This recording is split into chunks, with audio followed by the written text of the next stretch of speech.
Welcome to the What's Your Ethos podcast. Hi, I'm Peter Colis, the CEO of Ethos. Today I talk with Barry Clarkson, the CEO of Equis Financial and managing partner of Integrity Marketing Group. Equis is an insurance marketing organization supporting tens of thousands of agents. We discuss the company's amazing growth trajectory through COVID, commitment to empowering and training agents, the blockbuster acquisition by Integrity, and his sound leadership principles. So let's listen now. Okay, welcome to the What's Your Ethos podcast, where we interview the leaders from insurance carriers, distributors, and insurtechs, tackling some of the thorniest issues in the industry. Hi, I'm Peter Colis, the CEO of Ethos. Today we have with us an amazing guest, Barry Clarkson, the CEO of Equis Financial and a managing partner of Integrity Marketing Group. Founded by industry veterans in 2015, Equis is an insurance marketing organization for independent insurance agents, and it's at considerable scale. Through progressive technology, state-of-the-art training, and a competitive product portfolio, Equis has created a proven system for agents to develop a business of their own. We are so excited to hear from Barry today. Barry, thank you for joining us. It is my pleasure, Peter, and just happy to be on with you. So Barry and I have gotten to know each other through a partnership between Ethos and Equis. He's an incredible person. Barry, before Equis, you created National Agents Alliance, NAA, which is one of the most wildly successful and famous insurance marketing brokerages. How did you initially get into the business of protecting families? Can you briefly take us through your career journey and how you got to your current role at Equis? Yes, certainly. Peter, I shouldn't be proud to say this, but I was actually skipping a class in college, a psychology class in April of 1980. And a gentleman beside us in a booth at a restaurant ended up getting stood up and heard my friend and I over talking about a summer job and invited us to a meeting. And being that the prospects at that time were extremely low, both of us showed up. And, you know, I think back, Peter, 43 years later, we're both in the insurance business.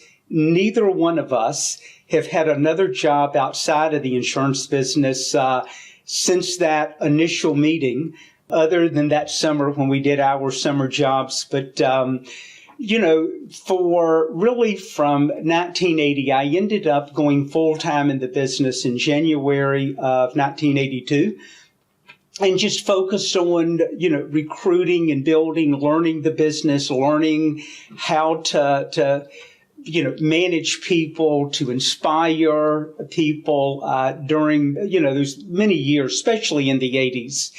And left the company that I was with at that time. I was with them for 12 years, left April 1st of 1992, went out on my own and had a close friend in Ponte Vedra Beach, Florida in 1994 that introduced me to the mortgage lead business, just contacting people that had recently taken out a mortgage or a home equity loan on their home. And candidly, it was something that really turned my career around. It was having, for the first time, understanding what it was like taking a qualified prospect and having and putting that in front of a qualified agent. And together it allowed us to grow exponentially, which we did through the 90s. And then I had the opportunity with two great leaders in the industry to be able to start National Agents Alliance at the time. And, you know, the first 4 or 5 years there was absolutely magical. Interest rates were low. I was telling someone yesterday, we were mailing that first 4 or 5 years. I think we were averaging mailing maybe 1.3 million pieces of mail every week, Peter. So we were producing, 15,000 leads a week. And that was kind of hard to screw up, honestly. I think our 4th year, we were paying for over 100 million of simplified issue business. And it was exciting to be a part of that.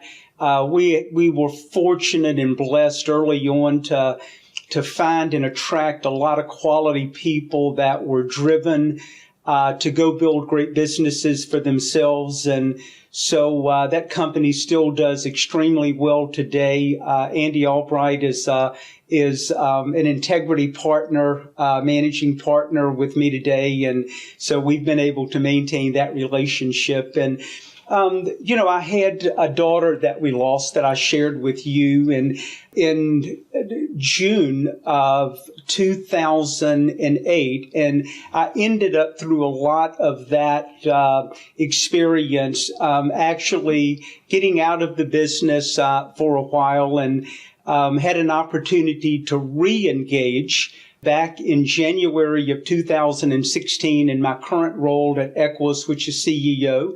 And we have really been doing the mortgage business and a number of other lead systems the last 7 years. And it's been fun. We've got some incredible people on our team. They're the ones that our success are really largely due because of what they've done. But and then had an opportunity, as you know, and mentioned, we were acquired by Integrity Marketing Group and being able to work with, I think, some of the titans in the industry, and certainly Brian Adams and his leadership. It's just, their resources are incredible. And by doing that, it really solidified the future of Equis Financial. And we have had 5 of our managers at Equis that have recently been acquired by Integrity also. And that was just a dream of mine. So that's a little bit just of the history over the last 43 years. Wow. And so you step back from NAA, and in between joining Equis, last time we were together, you told me that you started a cattle business. Can you just briefly tell us a little bit about the cattle business? That was a detox business, actually, Peter. No, you know what? We had an opportunity to do that when I stepped away from the insurance business at NAA. Maybe the time period, Peter, that I had the most fun in my life. My son and I got in the purebred Angus business and traveled all over the country, met some incredibly interesting people. And it was a brand new business. Yes, a lot of hard work, but also a lot of fun. And, I tell people this all the time. In fact, I've actually used some of these stories at Equis. There's so many parallels in the cattle business and to me in the lead business that we're in. It is you have to be extremely disciplined in the cattle business to make money. And regardless of how much land you have, there's a certain amount of cattle, depending on the region in the country, that you can put on that land. And I know you know a little bit about that because we were talking at our last meeting together. But, every year we would have to get rid of, which was always tough for me, Peter, the bottom third of our herd to make room for the new calves coming in. And unfortunately, it's like that in the insurance business. There are only a certain amount of leads, and those people that run great productive shops that are very profitable also have that ability to manage their agents and their closing ratios, just as we did back in the cattle business. So, listen, I'm glad I didn't have to make my living at that, but it was it was a lot of fun, and being able to spend that time with my son will always be very, very fond memories. Okay, so you get the urge and desire to go back into the amazing insurance business, which I agree with you. Most people either join because they have a lot of family in the insurance business, or some very random way that they kind of stumble into it. Yes. You join Equis, you become CEO. Can you tell us about Equis today, the scale, the products you focus on, how you go to market, the key differentiators? I think, honestly, I've been out of the business for 5 years, and I love our business. I love working with agents. I am very passionate, Peter, about working in middle-income America. I think candidly, it's one of the most underserved, if not the most underserved market out there today. And for the first time in my career, I was able to come in. I looked at it as having a blank canvas, maybe looking back at a lot of the mistakes that we had made in the past, and said, hey, what would it be like to build a company again? I was not a founder of Equis. The company had already been founded, but only 3 or 4 months old when they approached me about joining them. And I had 4 great partners early on to help build. But again, our target is middle-income America. We started, our main focus, Peter, was what we knew was the mortgage lead business. The cost of acquisition today in producing leads is different than it was when we started National Agents Alliance back in the early 2000s. So we've tried to be, more equipped as far as handling the needs of our mortgage lead clients. So that has really been a focus. We work with some great carriers out there that I think early on, Peter, bought into the vision of Equis, what we were trying to create. And there were really 5 main pillars that when we started that we focused on. At the top of the list, we wanted to be incredible lead generators. Again, from personal experience, I knew what that meant to me in my career. I think most agents struggle. Their nemesis are people to talk with. It's not that they don't love what they do. They're just poor prospectors. And I certainly understand that from past experience. Number 2, we went after, and I say we tried to identify carriers that, number 1, they were in a growth mode. They shared our vision. They had products for serving middle-income America. It's where, Air Passion was. And we found some incredible carriers early that had it not been for them and their commitment, I can assure you, Peter, we wouldn't be where we are today. Number 3, we wanted to build a great infrastructure. Which we did. We had a lot of help there, with some key people in our company. We're domiciled in North Carolina in the Blue Ridge Mountains of Asheville. And early on, I guess our second year, we went out and really got our first nice office, Peter. We had 50-some employees. We made the commitment to give them health benefits and a retirement program. And we were able to attract people that cared, people that had a passion for serving the agents within Equis. And so, we were trying to create this model that maybe most people never would get to of, the office and the infrastructure. But we wanted people that had a desire to build, that had that entrepreneurial spirit of saying, listen, I'd love to be in business for myself, but there's so many limitations, especially financially, that will not allow me to get there. That was really what we were trying to take care of. And then we felt like, we would attract the right people. I think we built a great technology platform that was agent friendly, also agent focused. Certainly by far our largest expenditure, the first 3 or 4 years. Peter, I'm not a technology person, but I realize it costs a lot to do that in a grandiose way. And so we again were able to do that. Then the other thing, we wanted to put a lot of focus on training. We wanted people training our agents, Peter, that had been in the field, that had carried a briefcase, that understood what a chargeback felt like when you had your mortgage payment due tomorrow.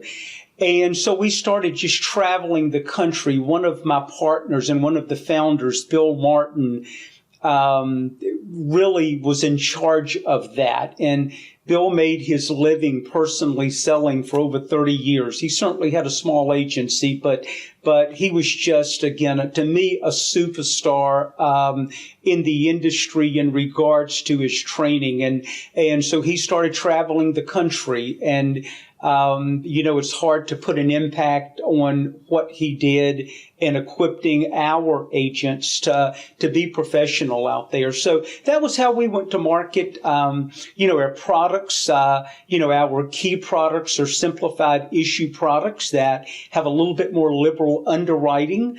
And that, since that period of time, we've moved into the advanced markets division.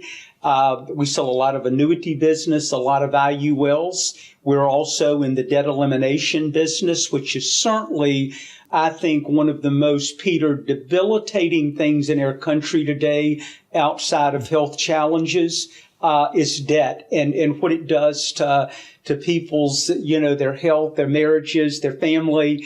And so we're very committed to helping people get on a pathway of living a debt-free life. And, I think a lot of our agents, and certainly me, if there's a hot button or a passion button, it's helping people get out of debt.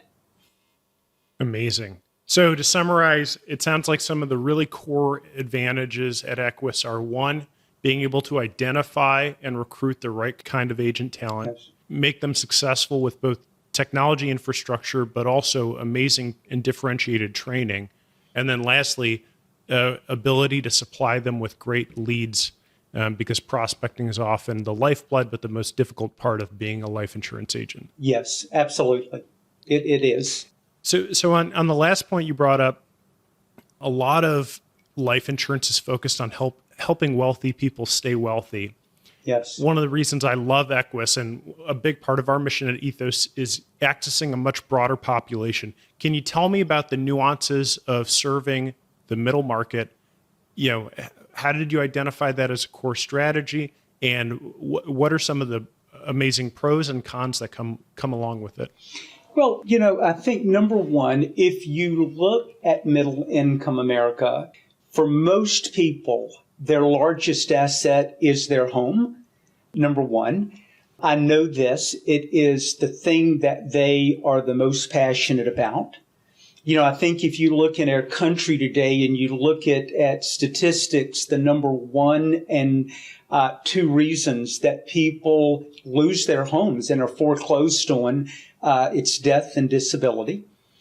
And the sad thing about it, Peter, when death occurs, whether it's a spouse, and we'll focus on that, or whether it's a child, it is by far the most devastating period of time and emotional distress that they've ever experienced while they've been on this earth.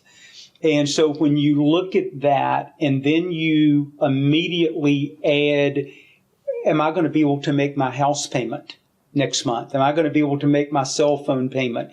How about groceries?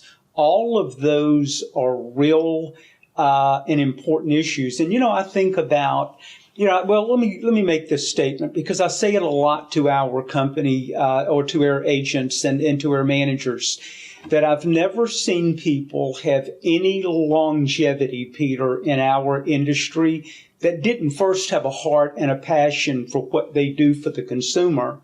And I know that's easy to say, but, I think when Barry Clarkson woke up is when I delivered my first death claim. And I realized at that time it was actually my personal assistant. And they were either she and her husband were either in their late 30s. I believe they were in their late 30s, had two children. Steve lost his life through a just very unfortunate set of circumstances. And I remember walking in that home with a death claim check and sitting at that kitchen table, and I was young, and looking at those two children. And even though at the time it felt like a big check, if memory serves me, Peter, it's maybe $150,000. But it was, I realized I did not do my job, that they should have had much more coverage than that. And so I think that number one, that's paramount, right? So it creates a lot of opportunities. The other thing for people is most of their retirements and middle income are tied to their employment with 401k. They don't have a lot of discretionary income to be able to fund an IRA or some other investment. So some of the things that we feel like we need to do a better job of is, finding out where their debt is, helping eliminate debt, creating cash flow. And a lot of times, and I know you know this, it's limited, but finding it and directing it to a great retirement plan, whether that's an annuity or whatever it may be. But there are a lot of needs. College education is certainly, I think, an area that most middle income people struggle with, and having a savings program and being able to do a number of those things. So, but there are challenges there, and I think a lot of the challenges is because of the limited amount of income. But it's certainly a market that has a tremendous amount of needs, and even through all the innovation in our industry and automation, I have certainly found, Peter, in this market, it's hard to put a price on an agent and a relationship with the client. Yeah, to me, it's frustrating that oftentimes the families that need life insurance the most are the last to get it, and Yes. in part because of financial ability, but also in part because the industry doesn't put half the focus in designing products for this market that they do into upper income markets. And also, Equis is the outlier. Most distribution does not focus on this market due to the economics of the transaction. And so I think it's an amazing opportunity, to uplift a lot of people and change the trajectory of families' lives. So, Yes, no question. The other thing I'd say is at Ethos, when we think about our business, most of our team are technologists and data scientists. And one of my great regrets is that most people at our company never delivered a claims check because the automated nature of our business. And so I think it's such a privilege to be able to really embrace the honor of what we do, which is protecting families in their most vulnerable time. And, it's just an awesome mission to be a part That of. may be so, Peter, but I want to just say this. What an incredible team you have assembled. I had the opportunity to participate in one of your meetings, and Emily and I both left just totally inspired to not only be there, but to feel the passion that every person that I met in that room, it just showed up and it was impactful. So they may not be delivering the death claim, but what they're doing is incredible. And congratulations on your team. It was quite an opportunity and honor to be there with you and them. Thanks, Barry. I appreciate it. So in 2020, Equis joins the Integrity family, which is a big juncture in the journey. Can you tell me, what was the transition like, and what's it like being part of their network? It was unexpected, let me say that, because we were only 4 years old as a company. And, the last thing that I expected was to have a company like Integrity that would have interest in Equis. And, but it's been an incredible journey with them. I can't say enough about Brian Adams and his leadership, and certainly the team that he's assembled. And I think it's evident in the titans of the industry that are now Integrity partners. For me personally, I think the collaboration with a lot of the leadership there, finding out how they drive their business. I think I found that each leader have their own nuances of the way they manage the business, the way they attract talent, and being in a situation with people that share best practices. also share the landmines to stay away from. So that's been an opportunity. Exposure to carriers that we didn't have before. I think, they have brought a number of proprietary products to specific needs to market, and having the opportunity to be able to have those products and give those products to our sales force has been incredible. But, as I said before, I think when I look at it through my eyes, I look at our country today, where we are. I mean, these are inflationary times. Businesses are going out of business, or companies are going out of business, excuse me. Having someone like Integrity and those broad shoulders certainly brings a comfort to me, because there are a lot of people internally as well as agents that depend on what we do every day for their livelihood, and they've bet their future on us, and Integrity has certainly helped us be able to deliver what we committed and promised early on when people joined us. Amazing. And so COVID was really a monumental time in our industry, yes. Right? Not only for the consumers and their drive into life insurance and the reckoning with mortality, but also agents trying to go from a offline world to an online world and figure out how to serve families yes. During a really difficult time of demand. Equis really capitalized on the opportunity and delivered remarkable growth throughout COVID. Can you just share with us, what was it like to manage and support your agent force? How did you guys adapt and leverage the opportunity? Peter, first, one of, maybe frightening is a strong word, Peter. It's certainly one of the most scary times in business. I think back in March of 2020, when we started to understand COVID, and when it looked like we certainly did not understand the impact that it would have, but we did know that they were starting to shut companies, shut things down, and it scared us to death. I mean, we had, again, at that time, I think 50 some employees. We were mailing. It was just, we were full steam ahead. And then now we could not do business the way that we were accustomed to doing it. So, I want to, if it's okay to mention a couple of names. First, I want to talk about my partner, Bill Martin. What we did, we jumped on a Zoom meeting, and we started doing that every week to let people know that we are here. We haven't gone anywhere. We're still in business. Peter, when I think back looking at the end of March, April, and May, we had the largest turnout for our Zoom meetings. We were averaging over 800 people jumping on a Zoom meeting in the mornings. And I think they just wanted to make sure, hey man, is Equis, are you guys still in business? And so then we had a couple of agents. I think of my other partner, Rob Jones, his son Connor, which I think was at the time 20 or 21 years of age.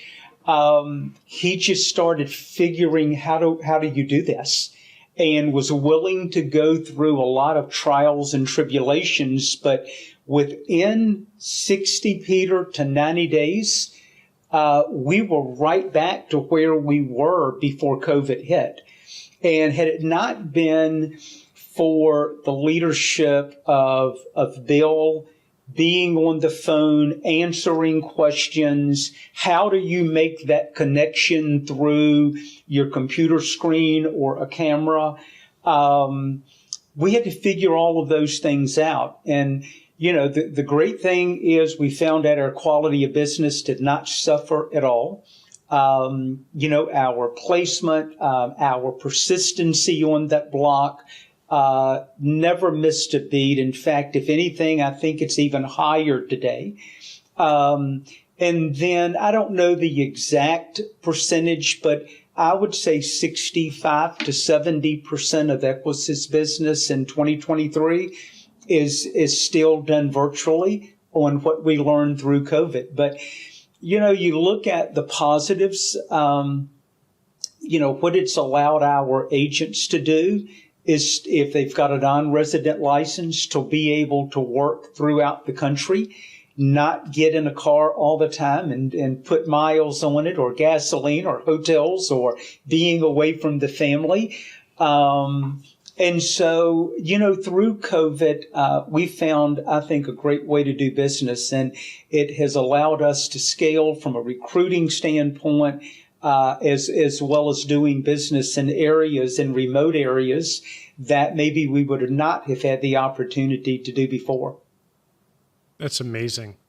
I'm just trying to, put myself in the agent's place and think about what an abrupt workflow change from in-person all day, every day, and that's what and then your livelihood completely changes to having to make a remote sale effectively and build trust with, a family.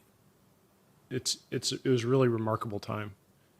It's been said that Equis has some of the best training in the industry, and I think we've observed that as your partners. And when we look at how productive your agents are, and how thoughtful you are about it, can you share a bit about the training program, how you guys developed it, how it's really unique?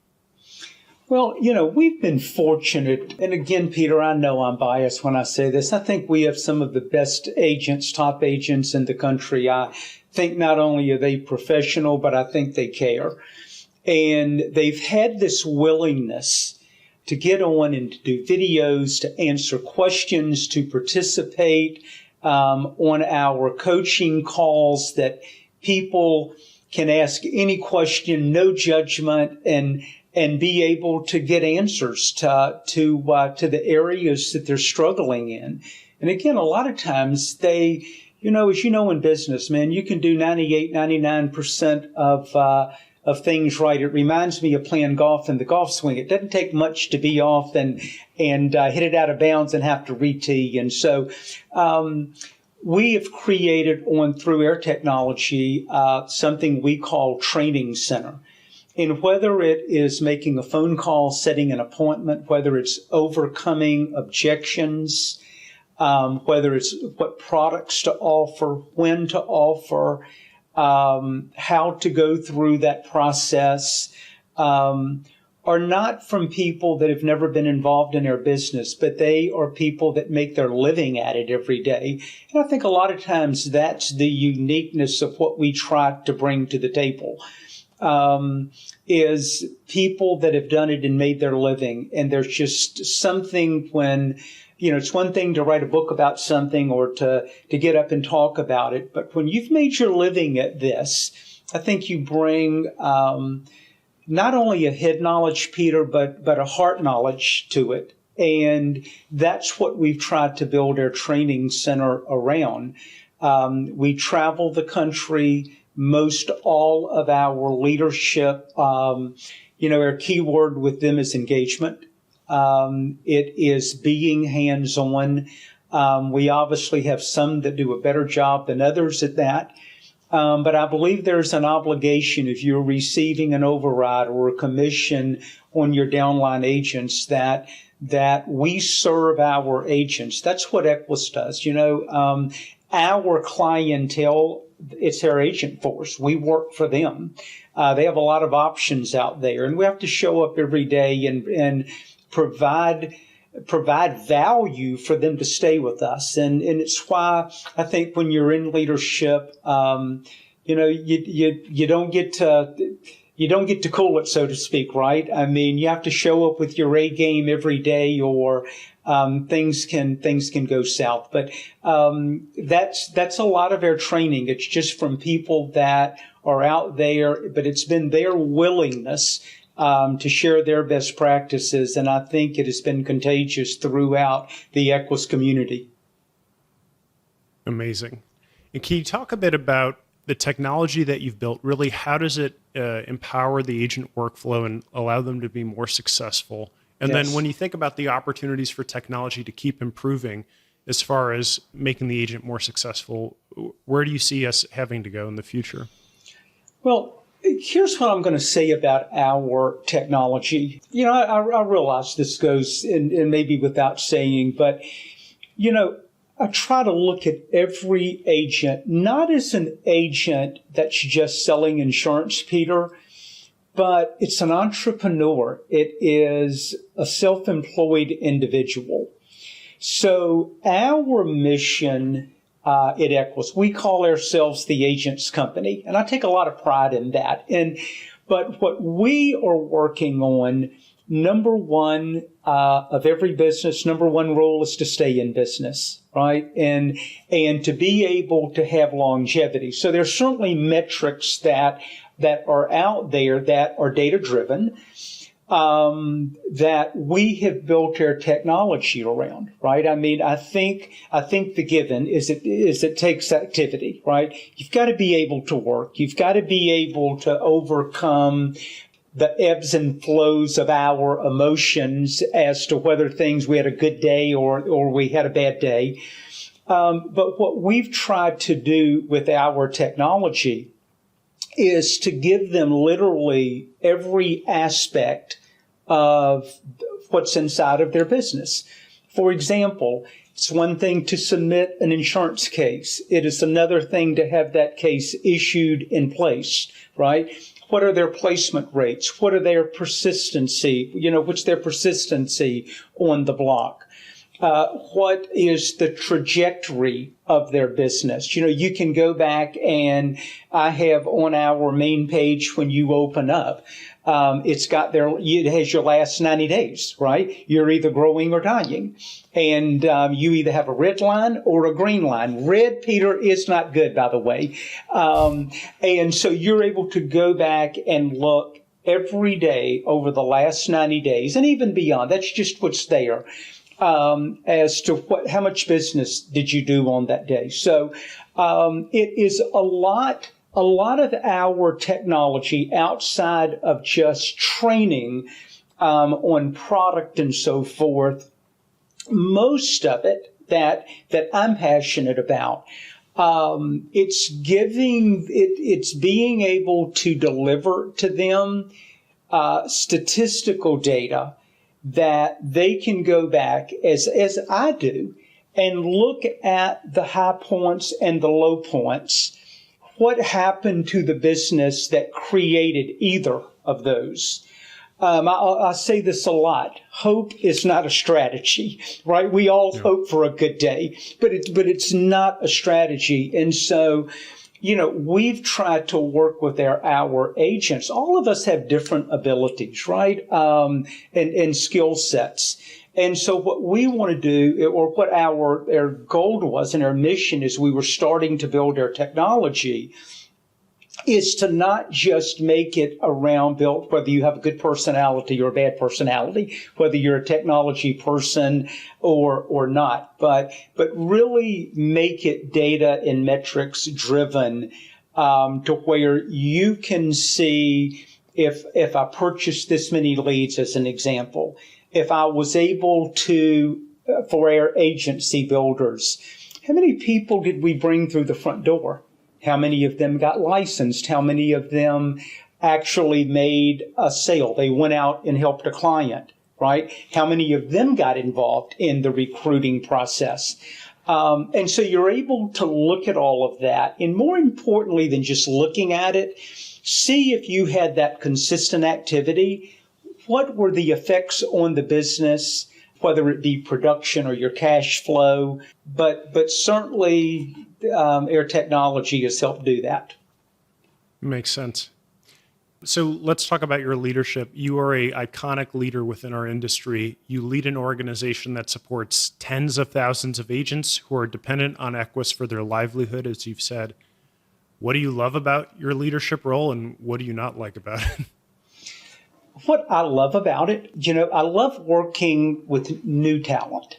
I love seeing them go out and develop confidence through consistent activity. I love to see new leaders emerge. It may be the most challenging part of our business, Peter, but it's It's our future. It's the livelihood of our business. And so it's certainly something that we spend a lot of time on. The part that maybe I don't like the best, you have to make hard decisions in business. You do. Focusing, whether it's on our net revenue or our profitability and making decisions that everyone does not understand, that may not even be fair with everyone, but, being able to keep the doors open. There are a lot of things, as you know, as a CEO, that happen behind the scenes that maybe we carry that burden that we're not able to share with everybody. But, I think as a CEO, I think you have to make tough decisions and be able to have the ability, to the best of our ability, to look into, 3, 4, 5 years down the road, and are we on a trajectory path that we're accomplishing our goals? And, at Integrity, are we building shareholder value for our other partners out there? And that's certainly part of it also. Yeah, leadership is not a popularity contest. It's not. Unfortunately. So, take us into the inside view of your role. How do you manage the business day to day? What do you focus on? Because not everyone of our listeners is leading a large business. What does your day encompass? Well, I am blessed to have a great management team, both internally as employees of Equis, as well as our leadership in the field. And so a lot of my communication comes, through our agent force, through our leadership.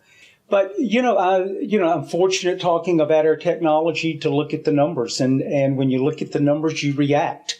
And the one thing about it, you can't hide from the numbers. The numbers tell the truth regardless of how we feel. But, things that I spend a lot of my time on, culture, Peter, is at the top.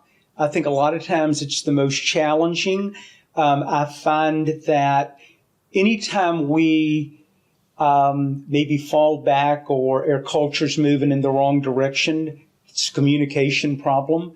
I think great leaders have the ability to communicate often. I think they have the ability to motivate, and I don't think motivation is always about being happy and positive. I think the right people that are driven aren't looking for fluff, right? I mean, their motivation is maybe tough coaching. I think another big part of what I do is encouragement. I think here recently, the last, 8 or 9 months in our country, for salespeople have been tough. We talked about middle income America. The grocery bill is more today, Peter. Not as much discretionary income. And so, just being out there working with our leaders on what their mission is. Now, I heard something, and it goes back, Peter, to the 1980s. Why do most people fail in our business? Maybe it's applicable to a lot of businesses, but in looking at the insurance business, lack of activity, lack of cash flow, and no definite management philosophy or game plan that you're committed to every single day through the highs and the lows. So what we try to manage more closely than anything are those three things, and, we obviously, leads are at the top of that list. We have a great lead manager that oversees that at Equis. And we work on a number of things, but maybe they are some of the more pressing things. We're fortunate in that I think Equis has some of the highest placement and persistency in the industry, but it's because we measure it, we talk about it, we reward and punish if I could use the word punish here, quality of business. And because that is that's a direct relationship with our relationship with their carriers. They need to make money on our block. So all of those type of issues are things that I personally am very hands-on. You guys do an amazing job of operating in a business with no North Star, where you're able to not only manage growth, but in addition, mortality and persistency and underwriting costs and everything related to. Well, thank you. So we'll do a quick fire round of getting to know you personally. Okay. Favorite place to vacation? Whistler, BC. Ooh, beautiful. Favorite sport to play or watch? Golf. Last thing that you went really deep on learning that didn't have to do with life insurance? Golf. I don't know that the results are as positive, but have I gone deep there? Yes, Peter. Maybe not the answer you were expecting. Favorite book to recommend? One of my favorite books, and it's just a little short read. It was co-authored. There's so many great leadership books out there. But if you are working with people, and it's a true story called The Way of the Shepherd. And I wish I could think of the authors right now. I'm on the spot and gone blank here on you. But it is about a businessman that ran a technology company. I believe it was in Austin, that had a farm, and he was a sheep farmer on the weekends. And he draws the parallel of running his sheep farm, and he's wildly successful. But he talks about managing people through the parallel. And he had a young grad student, I believe at the University of Texas, that he mentored. And when he did his mentoring was about for 6 months, and he did it on the weekends on his farm. And the guy is talking about that throughout the book and what he learned. And it's just an incredible short little book that in some ways had the greatest impact on me personally. Nice. And then last question, what's one piece of great leadership advice that you've gotten? To turn the noise off of the outside world. Everyone's got an opinion. Be committed to your path and learn to be consistent and to execute through both good days and challenging days. Amazing. Barry, thanks for taking the time to speak with us. Hopefully our listeners got a lot out of this. You're an amazing leader. You run an amazing organization that protects a lot of families. So we really appreciate you taking the time. Thank you. Thank you, Peter. It's been a privilege to be with you. Thank you. All right. Until next week. Thanks, team. Thanks so much for joining me for this episode of What's Your Ethos? If you're interested in helping to protect the next million families, come join us. You can learn more about Ethos at ethoslife.com. I'll see you next time.